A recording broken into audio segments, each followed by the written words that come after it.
Hello, and welcome to Insightful Conversations with your host, 3 Principles practitioner, Del Adey-Jones. Join her each week as she welcomes some of the world's leading 3 Principles teachers and practitioners who share how this understanding has dramatically improved the quality of their lives and the lives of those they work with. Thank you for joining me today. I have a fabulous guest with me, and that is Marina Pearson. And Marina is a mum to Leo, best-selling author, international TED speaker, the joy of being podcast host, and mental health advocate for hardworking mums. Her work has appeared on ITV This Morning, Marie Claire, The Daily Mail, and The Guardian. And after years of searching, she finally came across the 3 principles that have significantly transformed her life, mental and physical health, and her relationship with her son and her clients. Marina can be found running intimate retreats at her villa in Spain to free mums of the mental burdens they carry so they can find some mum relief. Hi, Marina. That was a mouthful Hi. At the end there. How are you? Blah, blah, blah, blah, blah, blah. Oh, my goodness, I know. So how are you? I'm really good, thank you. Oh, that's wonderful. It's like 10 o'clock here at night in Javier. So I know. I really appreciate you staying up. And I know today, Leo's in bed. Leo Yes. is in bed. Yeah. And how is he? He's good. Yeah. He's good. Oh, he's such a lovely little boy. I had the privilege of You've met meeting him. right? So you know. I've met him and I've played with him. And yeah, I know. Legos. It was really great. So we only have half an hour together, 25 minutes. So I want to hear a little bit, what was life like for you before you came across the principles? What were you doing? And what was life like for you? I was living a very stressed life, to be honest.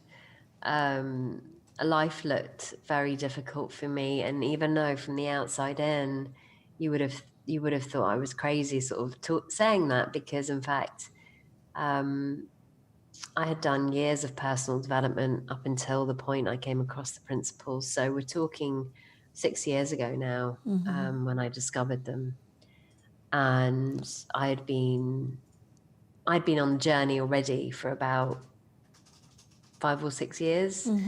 What were some of the things you were doing before the principles? So, I'd gone to loads of personal development seminars. I'd done NLP. I'd done like rebalancing. I'd done matrix reimprinting. I'd done all of these like weird and wonderful techniques and tools to help me initially. And then I decided I wanted to be a coach and then help others with what I'd learned. But I don't know about you, Del, but it was always like that, the next thing and the next thing and the next thing. And, I need to get this so that I can do this. Yeah. And the accolades that I had up on my wall were just never enough. I know. And so at the time when I came across the principles, I was living in Hertfordshire. I was just about to get married, and you could consider I was having an amazing life. But on the inside, I wasn't experiencing life in that way. I was running in and out of London, feeling extremely stressed. My business wasn't really working, and I was on this kind of striving, in the striving pattern, I guess. It was, once I get there, then everything will be fine. Yeah. Very common for many of us on this path. I mean, I think most of us have been seekers for years, and as you say, just the accolades are just when I get this one more, then that will be the final little piece that'll get me to where I want to be. So now this is even before you had Leo. This is the path you were on. So did you find the principles after Leo or before you had Leo? Before Leo.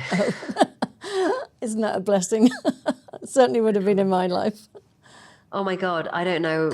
I mean, I know I lose my shit sometimes, but I don't know how it would be if I hadn't actually found the principles before Leo. Yeah. It's been an absolute godsend in all matters of that word, really. Yeah. when I was pregnant, I had some very profound insights, and then I went on to keep having them, as you know, that they keep, they're the gift that keeps on giving. Exactly. But I haven't necessarily found motherhood all that easy. I had this crazy expectation about what an amazing mother I was going to be, and how calm I was going to be, and how loving I was going to be, and how I was going to definitely not do it like, my mother or my caregivers. And it turns out that here's what I wanted it to look like, and here's actually how it was turning out, and they didn't look very alike at all. And so I moved to Bali, actually, to have, at the time I thought it was to do retreats, and I really needed to get out of the UK, and I just felt like my energy was really, really stuck. And I just come across the principles literally in March, and then I left in November of that year. And in January, I got pregnant. Basically, we conceived Leo literally 5 days in. So my experience of Bali was all about being pregnant. But as that was going on, my business started to take off. So it was like this weird moment of, I'm pregnant in Bali and everything's kicking off. And I really put it down to the fact that my experience of life and where I was sitting and how I was showing up had a massive, massive, massive impact on all of those things. And yeah, so I was in Bali, I had Leo, and then we came back to the UK, and then we moved to Spain. But all of this transition of changing and being and going deeper into these principles have been an absolute godsend, as I said, to being with Leo.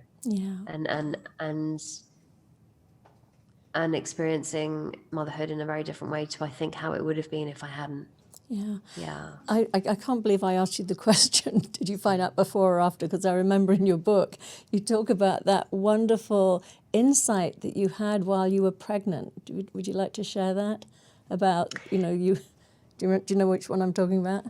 Yeah, I had quite a few, but the one that sort of comes to mind is the one where I was walking the streets of London at the time, minding my own business, when I suddenly just my attention went to my belly, and I was about 3 months pregnant at the time. And I kind of had this question. It was like, what is creating my son? And I knew that I wasn't. I knew that there was something else creating him. And I suddenly had this realization that actually it's the same energy that creates everything: the moon, the stars, the oceans, the mountains. And I'd understood this whole concept of we are one. I understood it as a concept. I hadn't really actually seen it for myself. And in that moment, I saw it. And I saw how we come from that same energy. At least he does. And then I was like, oh my God, he's God. He's like he's manifest from this amazing grand orderly design, as I call it. And then I was like, oh my God, we all were born that way. Oh wow, we're all one. Oh my God, we all come from that same energy. Yeah, that's so beautiful. Yeah, and in terms of the implications of that, because that sounds very nice, and anybody that's listening might think, well, yeah, that's great, and so what? And what I've come to see as a result of this is that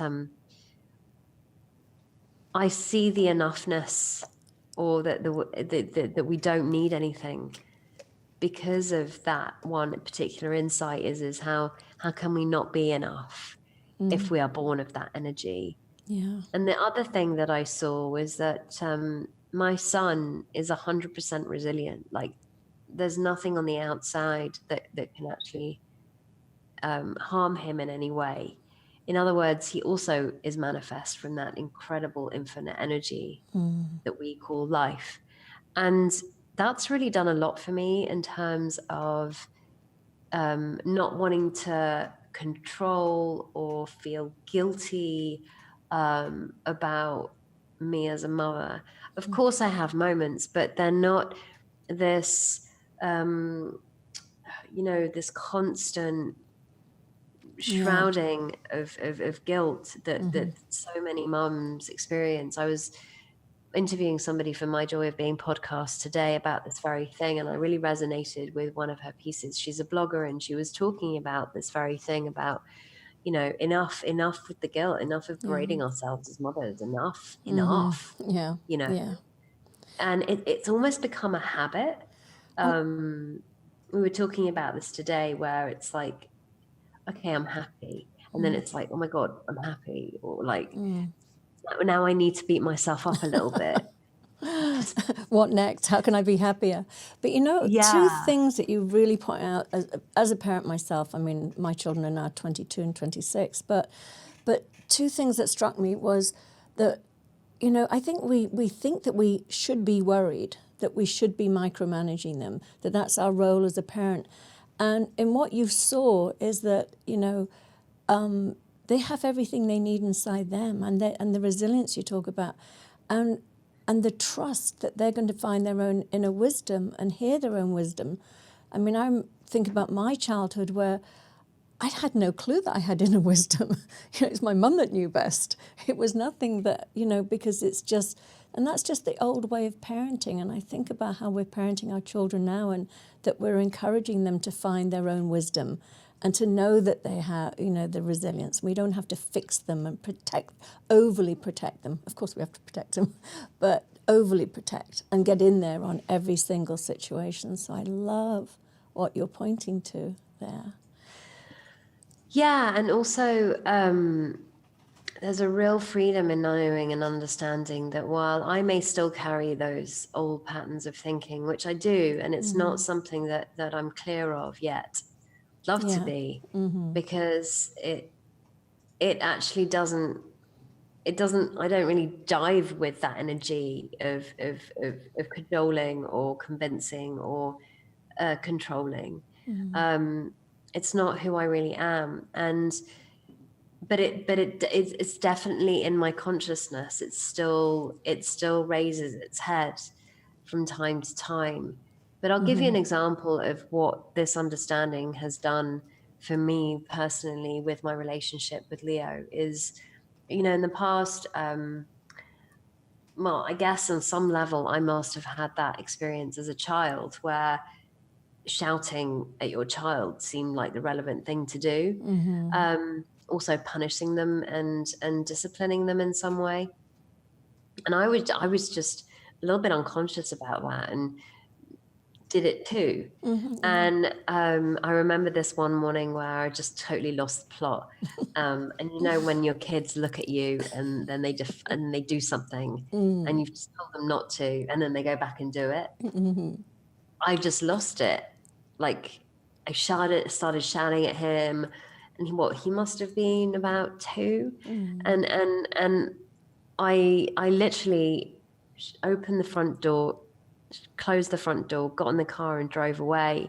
And about 30 seconds in, I was like, what am I doing?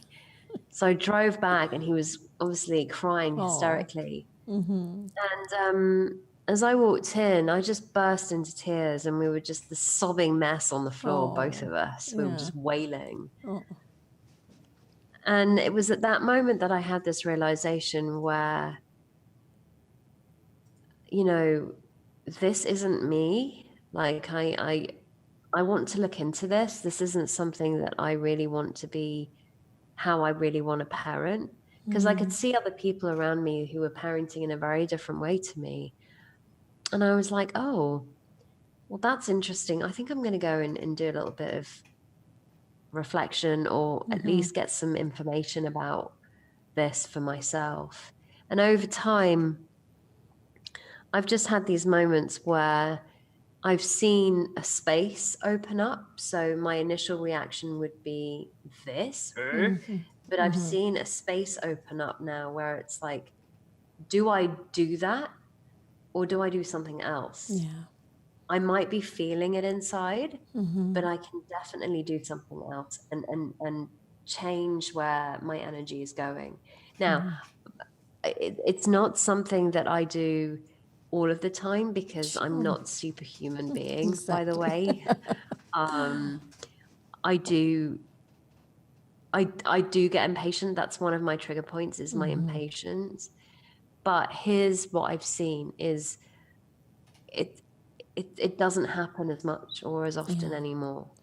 And again, what I'm hearing you share, which I think is so brilliant, is that we're not putting this expectation on ourselves as parents that we be, saintly parents, that we are spiritual beings having a human experience. We're going to get caught up. We're going to have those moments when we want to react. But simply knowing that just because we have that thought, we don't have to act on it is one part of it. But also what I love is the freedom when we just come together and just share our humanity and share those moments. Because I think a lot of what happens is parents start to feel very guilty, and then they sort of bottle that up and they don't share it because they're ashamed for not being perfect. So Yeah, there's a lot of shame actually. yeah. And it doesn't get talked about, and so this is why I admire these amazing bloggers who write about it, because they're bringing the voice forth that other mums wouldn't necessarily want to voice because they feel so ashamed that they feel this way. And shame, as far as I can tell, is fueled by not sharing. Yeah, And exactly. so it's shame upon shame upon shame. And I don't want to say anything because I think people might actually judge me. Yeah. But actually, when we share, it actually allows other people to go, oh, it's just not, oh, thank God, it's not just me. Exactly. And so it's a real gift. And I've something else I saw today, which was Leo gets caught up in his own thought storms, as do I. And we're all in the same boat. Doesn't matter what age. Exactly. Yeah. Doesn't matter what the age is. We all get caught up. And so there's for me, it really levels the playing field. But also at the same time, we're not exempt from that. Like there's no one exempt from living this human experience. We're all in it together, as you said. Not even my son and me are in it together. And so there's the pressure's just taken off to be this perfect mother. And to me, I don't even know what that is. Like I had this idealistic, totally unrealistic, like so not realistic expectation of what this mother figure would be. And then there would be this person that would be enacting this mother role, and they didn't look very alike at all. Yeah. Because this one up here was like the Mother Mary. She could do no wrong, and she never flipped out. She had the house that was perfect, and everything was clean, and there were no dishes to be done because it was all so well organized, and the packed lunch. And well, this mother over here is slightly different. She's kind of like And I would hazard to guess that you are not alone. I think every mother, even starts, it's so funny, I think it even starts with childbirth. I know I had this expectation of what my birth should look like, and that one is like completely out the window. Really? And that's the beginning. And then after that, it's the same thing. It's going to be organic homemade food only, and then we just keep layer on the pressure and things. But what I also love, and again, I notice with my children, they're a lot older, but is the understanding that separate realities. If my children, they're going to see the world they see it. It's not going to always be the way I see it, and it shouldn't be the way I see it. I mean, I encourage them to have their own, or to just embrace, even as young children, that they're entitled to see it the way they see it. And I see a lot of parenting in the past where it was, we felt that we needed to make our children into little replicas of ourselves with our values and our, beliefs. And I love the freedom we're giving to our children now, this new generation of just exploring who they are. So Yeah, and as I said, I feel like I've got my feet in two camps. The camp that still is that old way of doing things, and this new camp of freedom and expansion and joy, and I it feels like I'm constantly living in these two worlds, and suddenly one pops its head up yeah. more than the other, and so I'm like, whoa, I've been taken over, and then over. Oh no, I'm back in. Yeah. Sounds perfectly healthy to me. There's a bit of balance, because I think it is a balance. It can't all be free and whatever. I mean, they're little babies; they need some sort of guidance. But it's finding that balance and having that self-acceptance and that grace. I think that grace comes up a lot for me in this sort of thing. Grace in how we are with ourselves and our children. It was so funny today. So I occasionally say to Leo, okay, Leo, I just need some space right now. Can you give me like 2 minutes? I just need some space. I love you, but I just need a little bit of a breather. And it's nothing to do with you. I just love you so much. Mummy just needs some time. Yeah. So anyway, he's kind of used to me saying that to him now. And then today it was so funny. He walks up the stairs and I'm like, where are you going, Bobby? I'm going to my bedroom. I just need some alone time. See, isn't it wonderful? We teach them that too. 4.5. He's not even a teenager yet. Oh, I love that. Well, you're not going to believe this, but we are sort of actually winding down. So I want you to share a little bit about, because I know that you work with, is it primarily women? I know you do these retreats and you blog and you do the podcasts. So share a bit about what you do and how people can get in touch with you. My thing is really working with mums to help them find their inner calm, so that they are able to put themselves at the top of their priority list. Because I feel like a lot of mums that I meet are really mean to themselves, firstly. Secondly, they overgive and say yes, yes, yes because of this guilting that they're in. And they're the last person that kind of they get to spend that me time.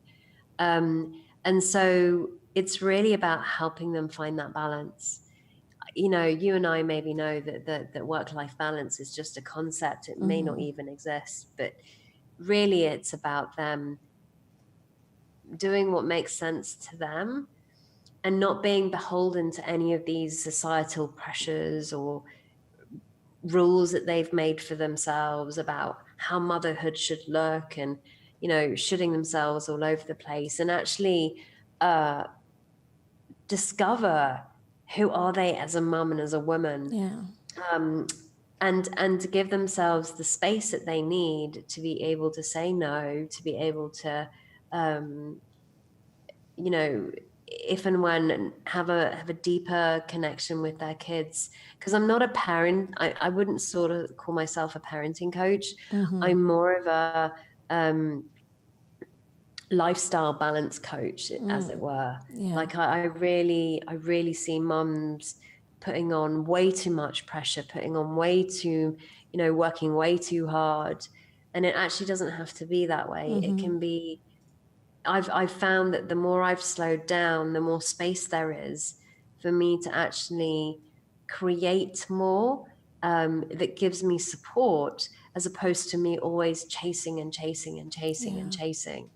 And I talk to them about creating assets, for example, the financial piece, to give them that stability, to grow their wealth. Because actually that's a really big piece, because partly the reason why they don't have the time per se is because they're chasing the money all the time. So one of the big things I talk about is helping them actually sort their money bit out.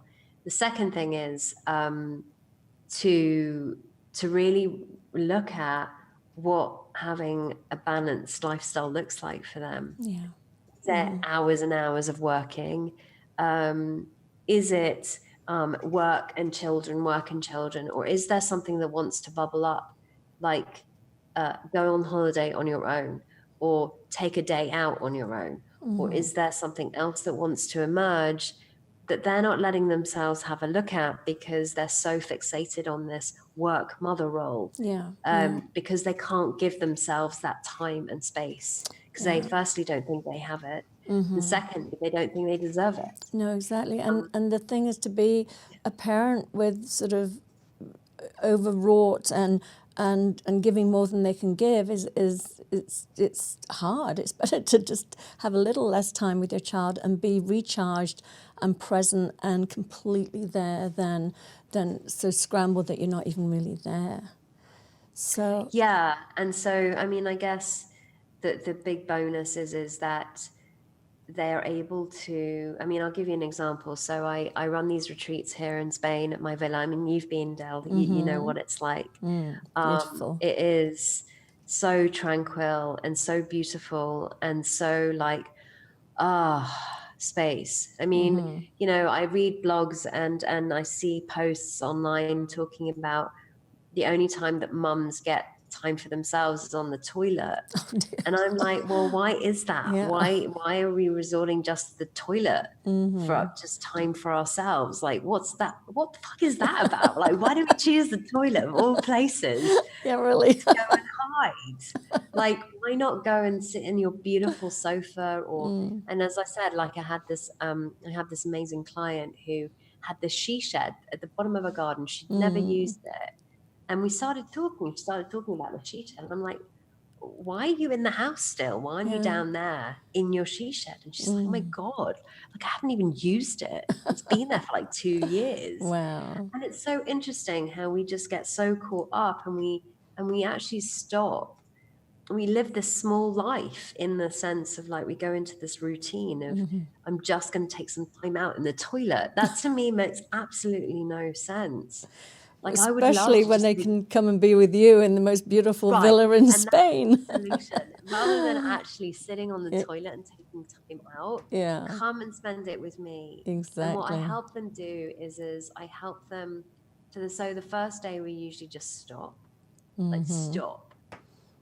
And that to them is a really alien type of thing. Like, they get really uncomfortable. It's like, oh my God, I don't need to do anything. I know. Well, unfortunately, Marina, we're running out of time. So I just, I think you've set it up beautifully. I mean, we deserve more than sitting on the toilet for our peaceful moments. Give your website so people know how to contact you. And you also do Zoom too, so they don't, if they feel they really can't afford to come to Spain right now, financially or time-wise, they can work with you remotely. So. Yeah, and also they can read my book, obviously, which is now on Amazon, called The Joy of Being. It's a supporting hardworking mums to stress less and live more. And it's a fabulous book. I loved it. I've read it already. So, and it's marinapearson.com, is that right? Your website? That's right. Perfect. I've got some freebies on there. So I've got like an audio for guilt-free living, a time hack sheet, and also a scorecard, which is to see what level of joy are you living at right now and where the blind spots are. Oh, it sounds wonderful. Well, thank you so much. I know it goes so fast. I'd love to have you on for another hour at least. Maybe we'll have you back next year.